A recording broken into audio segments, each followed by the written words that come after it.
ये पेनिसिलिन और पेनिसिलिन में एक ड्रग है पाइपेरसिलिन। अब पाइपेरसिलिन की मार्केटेड ब्रांड, उसकी डोजेज फॉर्म, क्लिनिकल यूजेस और एडवर्स इफेक्ट्स पर हम इस वीडियो में बात करेंगे, लिहाजा इस वीडियो को एंड तक देखिए ताकि आपको ये तमाम इन्फॉर्मेशन मिल सके। Started with the marketed brand, तो आपने नाम सुना होगा टेंजो का। अक्सर फार्मेसीज पे या जो हॉस्पिटल फार्मेसी होती है, इंडोर फार्मेसी, उसमें टेंजो जो है बहुत ज़्यादा इस्तेमाल होती है क्लिनिकली।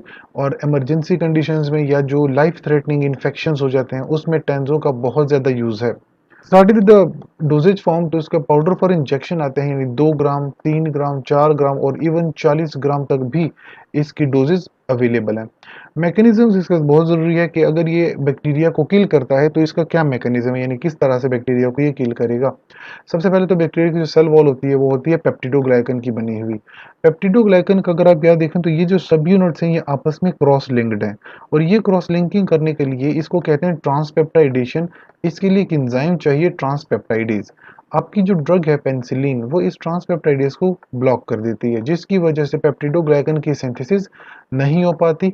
लिहाजा बैक्टीरिया की सेल वॉल की या बैक्टीरिया सेल की डेथ हो जाती है। That is called as bactericidal effect, जो कि पाइपेरसिलिन से हमें मिलता है। अब क्लिनिकल यूजेज, यानी बैक्टीरिया के कौन से इन्फेक्शन है जहाँ पे हम पाइपेरसिलिन का इस्तेमाल कर रहे हैं। सबसे पहले तो यूरिनरी ट्रैक इन्फेक्शन हैं, चाहे अनकॉम्प्लिकेटेड हो, तो उसमें 6 to 8 ग्राम्स तक आप ड्रग लेते हैं पर डे, इंट्रावीनस या इंट्रामस्कुलर ले सकते हैं, या इसके अलावा पर केजी के हिसाब से भी आप ये ड्रग ले सकते हैं। फिर कम्युनिटी एक्वायर्ड निमोनिया, यानी लंग्स के अंदर अगर इन्फेक्शन हो गया, तब भी 6 से 8 ग्राम की आप ड्रग लेते हैं, या फिर आप जो है पर केजी बॉडी वेट के हिसाब से ये ड्रग ले सकते हैं।